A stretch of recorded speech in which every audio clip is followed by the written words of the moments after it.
Assalamualaikum warahmatullahi wabarakatuh. Perkenalkan, nama saya Yunita Nur Anggraini. Saya dari Prodi Pendidikan Bahasa dan Sastra Indonesia, Universitas PGRI Kanjuruhan, Malang. Di sini saya akan mereview materi yang telah diberikan oleh Bapak Ludovicus Bomanswadu, MPD, selaku dosen pengampu mata kuliah Pendidikan Kewarganegaraan. Materi yang akan saya review yakni tentang wawasan Nusantara. Wawasan Nusantara bisa kita bedakan dalam dua pengertian, yakni pengertian secara etimologis dan pengertian secara terminologi. Secara etimologi, kata wawasan Nusantara berasal dari dua kata, yakni wawas dan Nusantara. Wawas dari kata wawas dalam bahasa Jawa yang artinya pandangan. Sementara kata Nusantara merupakan gabungan kata Nusa yang artinya pulau dan antara. Kata Nusa dalam bahasa Sangsekerta berarti pulau atau kepulauan. Sedangkan dalam bahasa Latin, kata Nusa berasal dari kata Nesos yang berarti semenanjung bahkan suatu bangsa.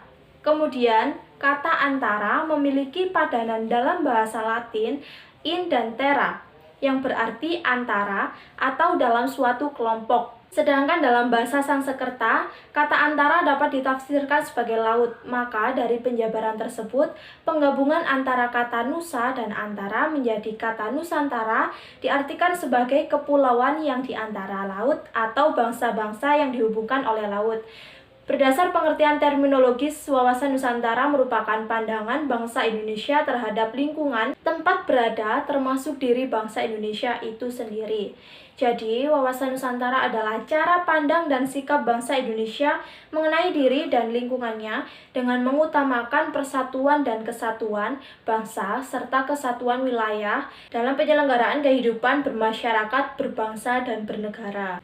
Bagi bangsa Indonesia, wawasan Nusantara telah menjadi cara pandang sekaligus konsepsi berbangsa dan bernegara. Hakikat atau esensi wawasan Nusantara adalah persatuan bangsa dan kesatuan wilayah. Terdapat sumber historis, sosiologis, dan politis terkait dengan munculnya konsepsi wawasan Nusantara.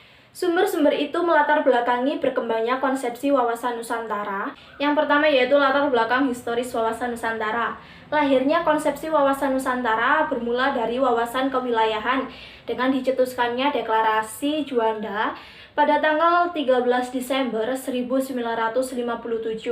Isi pokok deklarasi ini adalah bahwa lebar laut teritorial Indonesia 12 mil yang dihitung dari garis yang menghubungkan pulau terluar Indonesia dengan garis teritorial yang baru ini wilayah Indonesia menjadi satu kesatuan wilayah. Laut di antara pulau bukan lagi sebagai pemisah karena tidak lagi laut bebas, tetapi sebagai penghubung pulau. Keluarnya Deklarasi Juanda 1957 membuat wilayah Indonesia sebagai satu kesatuan wilayah. Laut bukan lagi pemisah pulau, tetapi laut sebagai penghubung pulau-pulau Indonesia. Melalui perjuangan di forum internasional, Indonesia akhirnya diterima sebagai negara kepulauan, Archipelago State, berdasarkan hasil keputusan Konvensi Perserikatan Bangsa-Bangsa tentang Hukum Laut, atau UNCLOS, tahun 1982. Kemudian, yang kedua yaitu latar belakang sosiologis wawasan Nusantara. Seiring tuntutan dan perkembangan konsepsi wawasan Nusantara, mencakup pandangan akan politik, ekonomi, sosial, budaya, dan pertahanan keamanan, termasuk persatuan sebagai suatu bangsa berdasar pada kondisi sosial budaya masyarakat Indonesia. Wawasan Nusantara yang pada awalnya berpandangan akan kesatuan atau keutuhan wilayah diperluas lagi sebagai pandangan akan persatuan bangsa. Bangsa Indonesia tidak ingin lagi terpecah-pecah dalam banyak bangsa. Untuk mewujudkan persatuan bangsa, dibutuhkan penguatan semangat kebangsaan secara terus-menerus. Kemudian yang ketiga yaitu latar belakang politis wawasan Nusantara. Wawasan Nusantara yang bermula dari Deklarasi Juanda 1957 selanjutnya dijadikan konsepsi politik kenegaraan. Rumusan wawasan Nusantara dimasukkan dalam naskah garis besar haluan negara atau GBHN sebagai hasil ketetapan MPR mulai tahun 1973, 1978, 1983, 1988, 1993, dan 1998. Setelah GBHN tidak berlaku disebabkan MPR tidak lagi diberikan kewenangan menetapkan GBHN, konsepsi wawasan Nusantara dimasukkan pada rumusan pasal 25A UUD NRI 1945, hasil perubahan keempat tahun 2002. Wawasan Nusantara pada dasarnya adalah pandangan geopolitik bangsa Indonesia. Geopolitik berasal dari bahasa Yunani, dari kata geo dan politik. Geo berarti bumi dan politik, politeia berarti kesatuan masyarakat yang berdiri sendiri atau negara, dan teia yang berarti urusan. Sementara dalam bahasa Inggris, politis adalah suatu rangkaian asas prinsip keadaan, cara, dan alat yang digunakan untuk mencapai cita-cita atau tujuan tertentu. Tindakan, cara, dan perilaku masyarakat dipengaruhi oleh kondisi geografi tempat masyarakat hidup. Selanjutnya, geopolitik dipandang sebagai studi atau ilmu. Wawasan Nusantara yang pada awalnya sebagai konsepsi kewilayahan berkembang menjadi konsepsi kebangsaan. Artinya, wawasan Nusantara tidak hanya berpandangan keutuhan wilayah tetapi juga persatuan bangsa. Bangsa Indonesia dikenal sebagai bangsa yang heterogen. Heterogenitas bangsa ditandai dengan keragaman suku, agama, ras, dan kebudayaan. Bangsa heterogen dan beragam ini juga harus mampu bersatu. Konsep wawasan Nusantara menciptakan pandangan bahwa Indonesia sebagai kesatuan wilayah merupakan satu kesatuan politik, sosial, budaya, ekonomi, serta pertahanan dan keamanan. Pandangan demikian sangat penting sebagai landasan visional bagi bangsa Indonesia, terutama dalam melaksanakan pembangunan. Wawasan Nusantara merupakan perwujudan dari sila ketiga Pancasila, yakni Persatuan Indonesia. Rumusan wawasan Nusantara termuat pada naskah GBHN 1973 sampai 1998 dan dalam pasal 25A UUD NRI 1945.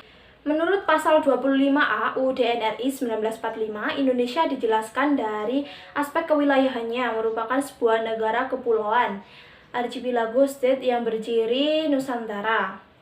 Berdasar pasal 25A UUD NRI 1945 ini pula, bangsa Indonesia menunjukkan komitmennya untuk mengakui pentingnya wilayah sebagai salah satu unsur negara sekaligus ruang hidup bagi bangsa Indonesia yang telah menegara. Ketentuan ini juga mengukuhkan kedaulatan wilayah NKRI di tengah potensi perubahan batas geografis sebuah negara akibat gerakan separatisme, sengketa, perbatasan antara negara, dan pendudukan oleh negara asing. Di Indonesia sendiri, wawasan Nusantara sangat penting, sangat dibutuhkan karena wawasan Nusantara dijadikan sebagai pedoman bagi bangsa untuk mencapai tujuan nasionalnya.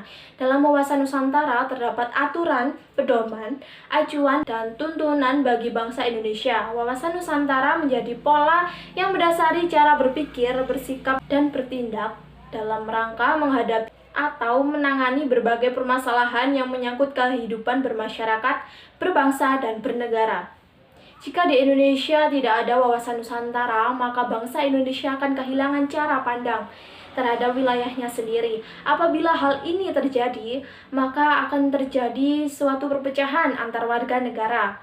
Karena sudah tidak ada rasa persatuan dan kesatuan di antara warga negaranya. Untuk itulah, wawasan Nusantara sangat dibutuhkan bagi bangsa Indonesia. Sekian review mengenai materi wawasan Nusantara. Kurang lebihnya saya mohon maaf. Wassalamualaikum warahmatullahi wabarakatuh.